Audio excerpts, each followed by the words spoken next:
S ಕೇರಳಂನಲ್ಲಿ 10 ವರ್ಷಗಳ ನಂತರ ಕಾಂಗ್ರೆಸ್ ಅಧಿಪತ್ಯವನ್ನ ಸಾಧಿಸಿದೆ. ನೂತನ ಸರ್ಕಾರ ಕೊನೆಗೂ ಇವತ್ತಿಗೆ ರಚನೆ ಆಯಿತು. ಕೇರಳಂನಲ್ಲಿ ವಿಡಿ ಸತೀಶನ್ ಅವರ ಯುಗ ಇವತ್ತಿನಿಂದ ಆರಂಭ ಆಗುತ್ತೆ. ಕೇರಳಂನ ನೂತನ ಸಿಎಂ ಆಗಿ ವಿಡಿ ಸತೀಶನ್ ಪ್ರಮಾಣ ವಚನವನ್ನ ಸ್ವೀಕಾರ ಮಾಡಿದ್ದಾರೆ.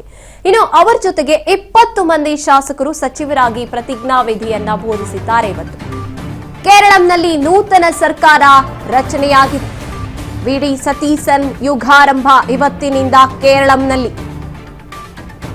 ಕೇರಳಂ ಸಿಎಂ ಆಗಿ ವಿಡಿ ಸತೀಶನ್ ಅವರು ಪ್ರಮಾಣ ವಚನವನ್ನ ಸ್ವೀಕಾರ ಮಾಡಿದ್ರು. ಅವರೊಂದಿಗೆ 20 ಮಂದಿ ಶಾಸಕರು ಸಚಿವರಾಗಿ ಪ್ರತಿಜ್ಞಾವಿಧಿಯನ್ನು ಬೋಧಿಸಿದ್ದಾರೆ. ಕಾಂಗ್ರೆಸ್ನ 11 ಜನ ಜೊತೆಗೆ ಮುಸ್ಲಿಂ ಲೀಗ್ನ 5 ಶಾಸಕರು ಸಚಿವರಾಗಿ ಪದಗ್ರಹಣ ಮಾಡಿದ್ರು. ತಿರುವನಂತಪುರಂನ ಸೆಂಟ್ರಲ್ ಸ್ಟೇಡಿಯಂನಲ್ಲಿ ಕಾರ್ಯಕ್ರಮ ಆಯೋಜನೆ ಮಾಡಲಾಗಿತ್ತು.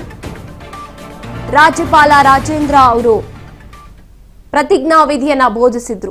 ಪ್ರತಿಯೊಬ್ಬರಿಗೂ ಕೂಡ ಸತತ 10 ವರ್ಷಗಳ ನಂತರ ಕಾಂಗ್ರೆಸ್ ತನ್ನ ಅಧಿಪತ್ಯವನ್ನ ಕೇರಳದಲ್ಲಿ ಸಾಧಿಸ್ತಾ ಇರುವಂತದ್ದು.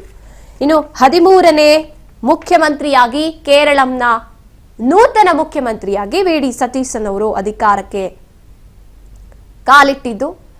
ಅದೇ ರೀತಿಯಾಗಿ ಅವರನ್ನು ಸೇರಿಸಿ 21 ಜನರ ಪ್ರಮಾಣ ವಚನ ಸ್ವೀಕಾರ ಇವತ್ತಾಗಿದೆ.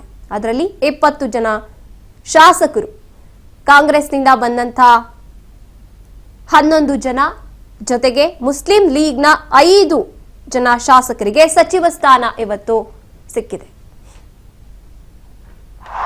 സതീശൻ എന്ന ഞാൻ നിയമം വഴി സ്ഥാപിതമായ ഭാരതത്തിന്റെ ഭരണഘടനയോട് നിർവ്യാജമായ വിശ്വസ്തതയും കൂറും പുലർത്തുമെന്നും ഞാൻ ഭാരതത്തിന്റെ പരമാധികാരവും അഖണ്ഡതയും നിലനിർത്തുമെന്നും ഞാൻ കേരള സംസ്ഥാനത്തെ മുഖ്യമന്ത്രി എന്ന നിലയിലുള്ള എൻ്റെ കർത്തവ്യങ്ങൾ വിശ്വസ്തതയോടും മനസാക്ഷിയെ മുൻനിർത്തിയും നിർവഹിക്കുമെന്നും ഭരണഘടനയും നിയമവും അനുസരിച്ച് ഭീതിയോ പക്ഷപാതമോ പ്രീതിയോ വിദ്വേഷമോ കൂടാതെ എല്ലാ തരത്തിലുള്ള ജനങ്ങൾക്കും നീതി ചെയ്യുമെന്നും ദൈവത്തിന്റെ നാമത്തിൽ സത്യം ചെയ്യും.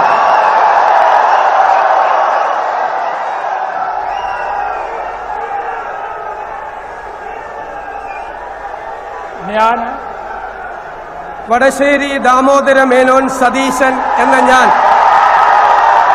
കേരള സംസ്ഥാനത്തെ മുഖ്യമന്ത്രി എന്ന നിലയിൽ എൻ്റെ പരിഗണനയിൽ കൊണ്ടുവരുന്നതോ എൻ്റെ അറിവിൽ വരുന്നതോ ആയ ഏതെങ്കിലും വിഷയം അങ്ങനെയുള്ള മന്ത്രി എന്ന നിലയിലുള്ള എൻ്റെ കർത്തവ്യങ്ങളുടെ മുറപ്രകാരം